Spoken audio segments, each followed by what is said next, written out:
Salut, chers panafricanistes, amis résistants, patriotes du Côte d'Ivoire, amis et amoureux de l'Afrique, Hervé Kouassibi vous salue et vous souhaite une agréable journée. Alors, chers amis, aujourd'hui nous allons nous poser tout simplement une question qui est: où va la Côte d'Ivoire? Où va ce beau pays qui est la Côte d'Ivoire, chers amis? Alors, depuis 1960, le feu président Félix Houphouët-Boigny avait consacré sa vie à œuvrer pour la paix, la stabilité et la cohésion sociale en Côte d'Ivoire, dont le succès de ce pays a toujours reposé sur l'agriculture. Et en ce temps-là, chers amis, la vie humaine était vraiment sacrée. Alors aujourd'hui, quand on voit nos chers planteurs pleurer dû à la baisse de la vente de leurs produits, ça nous fait très mal, malheureusement.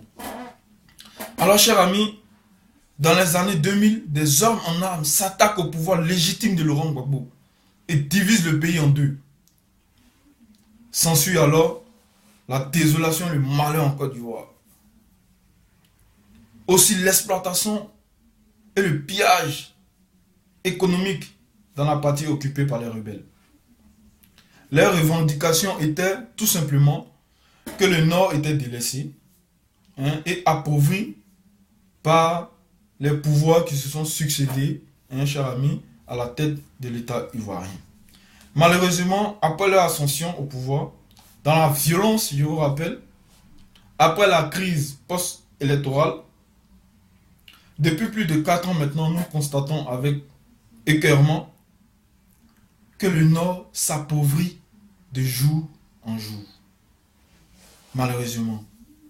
J'étais venu pour lutter contre certaines discriminations, mais nous constatons qu'ils s'enrichissent, mais ils oublient le Nord pour lequel ils se sont imposés, sinon ils se sont battus pour être là où ils sont aujourd'hui. Et nous constatons aussi la désacralisation de la vie humaine en Côte d'Ivoire.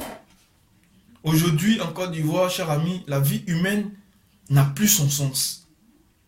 Aujourd'hui, en Côte d'Ivoire, n'importe qui peut se lever pour tuer son frère et ça ne va nulle part. Sinon, même s'il est emprisonné, ça continue en fait. Voilà. Un FRC ou un policier ou je ne sais pas qui peut se lever, abattre un citoyen et ça ne va nulle part. Ni poursuite judiciaire, ni arrestation, ni interpellation et ni jugement malheureusement. Et cela est dû aux crises que nous avons eues, à ces personnes qui ont amené la violence en Côte d'Ivoire. Aussi à la désacralisation du fauteuil présidentiel, je m'explique. Aujourd'hui, certaines personnes s'étonnent que l'on puisse dire certaines choses, sinon revendiquer certaines choses au pouvoir de Côte d'Ivoire. Et certains aussi disent que certaines personnes s'autorisent même à dire des choses au pouvoir de Côte d'Ivoire. Qu'est-ce qui vous étonne, chers amis? Qu'est-ce qui vous étonne de tout ce qui se passe aujourd'hui? Qu'est-ce qui vous étonne, chers amis? Car je vous rappelle, à la fin de la crise post-électorale, quand Gbagbo fut pris, sinon donné par les rebelles, nous tous avons vu comment il a été traité, comment sa femme a été dénudée, battue, comment son fils a été traîné, lynché, comment ses partisans, sinon les hauts responsables qui travaillaient avec lui, ont été dénudés devant toute la planète entière. Donc qu'est-ce qui vous étonne aujourd'hui que les gens ne prennent pas au sérieux, sinon disent certaines choses sur le pouvoir en place? Qu'est-ce qui vous étonne? Rien ne devrait vous étonner, chers amis. Parce que ce qu'on sème là, c'est ce qu'on récolte. Voilà. Donc ne venez pas dire des choses que vous faites semblant d'oublier. Voilà. Nous constatons aussi, chers amis, que le tribalisme et le sectarisme, devenu mode d'emploi dans les sphères économiques, politiques et surtout dans le gouvernement de Côte d'Ivoire. C'est-à-dire, c'est soit on prend, bon toi tu es du nord, toi tu es du sud, on travaille ensemble. ceux qui ne sont pas de la même région ou de la même religion que nous ne bossent pas avec nous. Un certain nombre de personnes sont dans un groupe, s'enrichissent et pillent les richesses comment on dirait, de la Côte d'Ivoire. Quand vous allez dans les ambassades hors de la Côte d'Ivoire, malheureusement, nous constatons aussi que la plupart des gens sont les gens du Nord. Ceci est dommage car nous avons 60 ethnies en Côte d'Ivoire. Voilà. Les autres ethnies aussi ont des potentialités, sont aussi allées à l'école, ont aussi des diplômes, ont aussi besoin de travailler. Voilà. Ce rattrapage ethnique est dommage pour la Côte d'Ivoire, est un retard pour la Côte d'Ivoire. C'est pour cela que j'invite le gouvernement de Côte d'Ivoire à prendre ses responsabilités. Voilà. À donner du travail aux plus méritants et non à celui qui vient de la même région ou qui est de la même religion que nous. Nous devons dire non à l'injustice, chers amis. Malheureusement aussi, nous constatons la cherté de la vie. Aujourd'hui, tout est cher en Côte d'Ivoire. Personne ne pourra me dire le contraire. Tout est devenu cher. Le panier de la ménagère ne fait que s'alourdir. Sinon, ne fait que se vider dû à l'augmentation des vivriers en Côte d'Ivoire. Les gens n'ont pas de travail, le chômage augmente. Et la vie, la cherté de la vie aussi augmente malheureusement. Alors que nous savons tous que la Côte d'Ivoire est vraiment un pays très riche. La pauvreté croissante dans tout le pays et surtout dans le nord, pour lequel ils se sont imposés, ils se sont battus. Il y a eu des pertes en vies humaines. Pour cela, pour ce nord-là, aujourd'hui, ce nord se retrouve très appauvri. Ceux même qui y vivent fuient le nord pour venir vers le sud. Ceci n'est pas normal. Si vous êtes vraiment battu pour le nord, si vous êtes battu pour des inégalités, alors arrangez le nord. C'est maintenant qu'il faut arranger le nord. Et pas seulement le nord. Il faut arranger le sud-ouest. Il faut arranger l'est, l'ouest, partout. Parce que le gouvernement de Côte d'Ivoire, c'est le gouvernement de tous les Ivoiriens. Donc vous devez arranger partout. Ce n'est pas seulement au nord, mais pour le nord pour lequel vous êtes battu, continue. Sinon reste appauvri. Et ceci est dommage. Vous avez bien berné les gens du nord. Je pense que ils commencent déjà à se réveiller. Ceci est une bonne nouvelle. Alors, chers amis, aussi, nous constatons le non-respect des constitutions et des lois en Côte d'Ivoire. C'est-à-dire aujourd'hui, je prends un exemple, si un personnage politique a dépassé l'âge pour se présenter à une élection concrète, quelconque, si, comment on appelle ça, le ministre de l'Intérieur, par exemple, se lève aujourd'hui et dit à ces éléments, arrêtez tel type, ça, c'est le manque du respect des lois en Côte d'Ivoire. Et si cet homme se présente à ces élections, ça ne va nulle part. Si un haut commandant licencie 4 de ces éléments, point oui, point non, ça n'ira nulle part. Si un professeur donne une mauvaise note à une fille parce qu'elle a refusé de coucher avec lui, ça ne va nulle part. Chers amis, ceci n'est pas normal. Quand un FSI abat froidement, brutalement et sauvagement un concitoyen ivoirien, ça ne va nulle part. À cela, nous devons appeler à la conscience commune afin que les lois et la constitution en Côte d'Ivoire soient respectées dans son intégralité. Voilà, chers amis. Donc nous devons dire non à l'injustice et non laisser faire toutes ces malversations. La transformation aussi des prisons officielles en dortoirs puis en morgue. C'est-à-dire au jour d'aujourd'hui, chers amis, en Côte d'Ivoire, les prisons ne font que se remplir. Se remplir de qui? Se remplir des partisans d'un parti politique.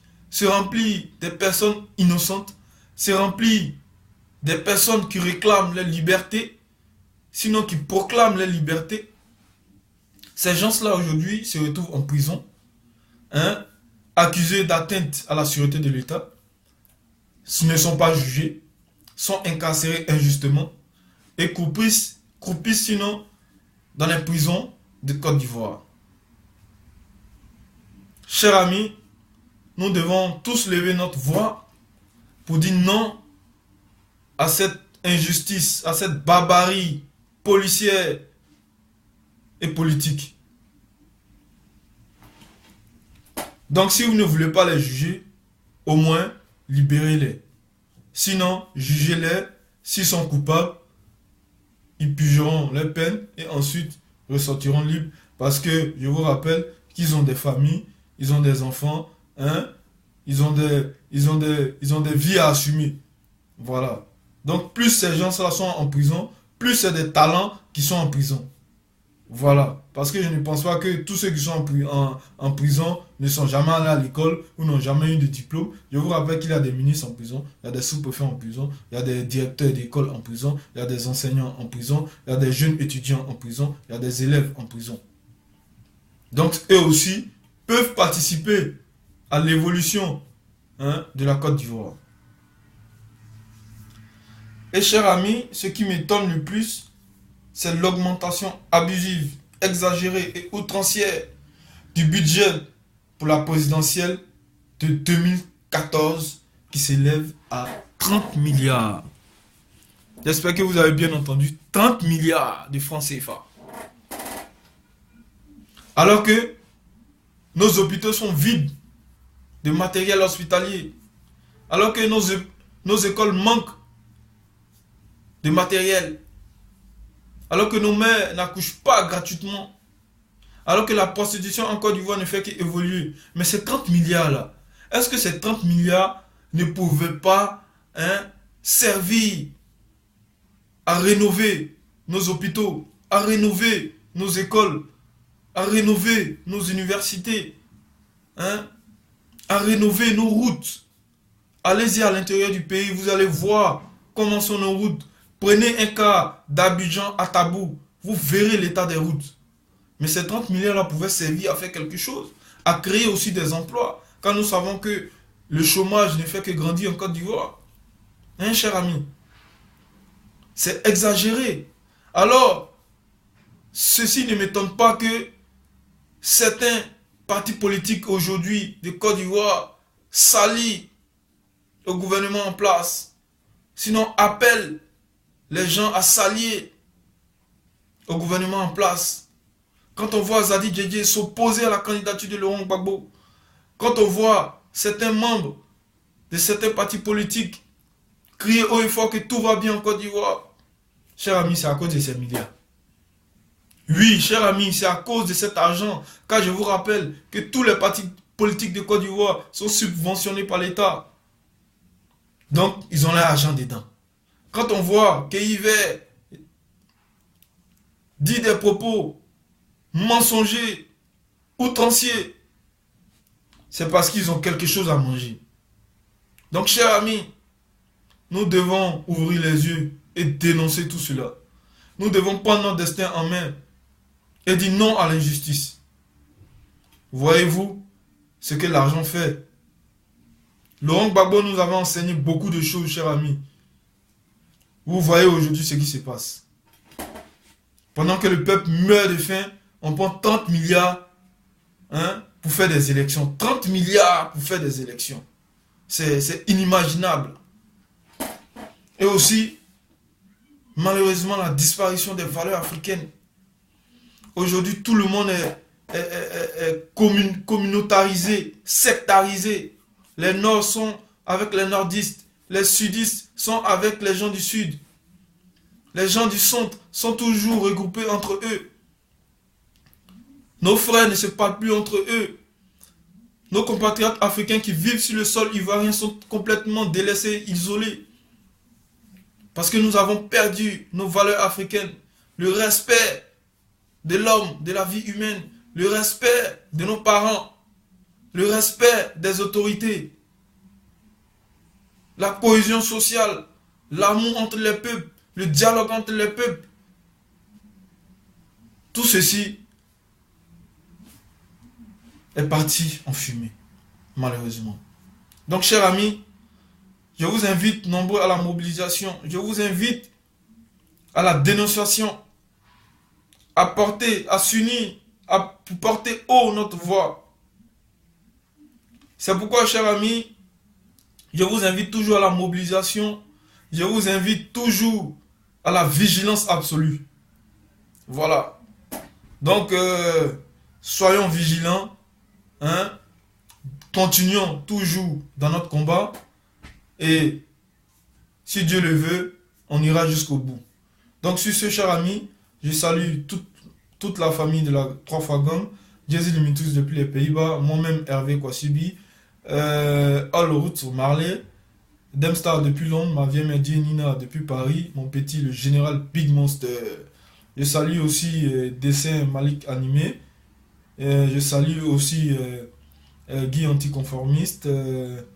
Très Boni Griga, Popito le démocrate, tous ceux que j'ai oubliés, je vous salue aussi, tous ceux qui se battent ici et ailleurs pour la paix en Côte d'Ivoire et en Afrique. Sur ce, chers amis, je vous salue et je remercie tous ceux qui nous envoient les questions. Hein, merci encore. Je ferai, si Dieu le veut, une vidéo spéciale questions-réponses et avec plaisir. Donc sur ce, je vous salue et ciao ciao.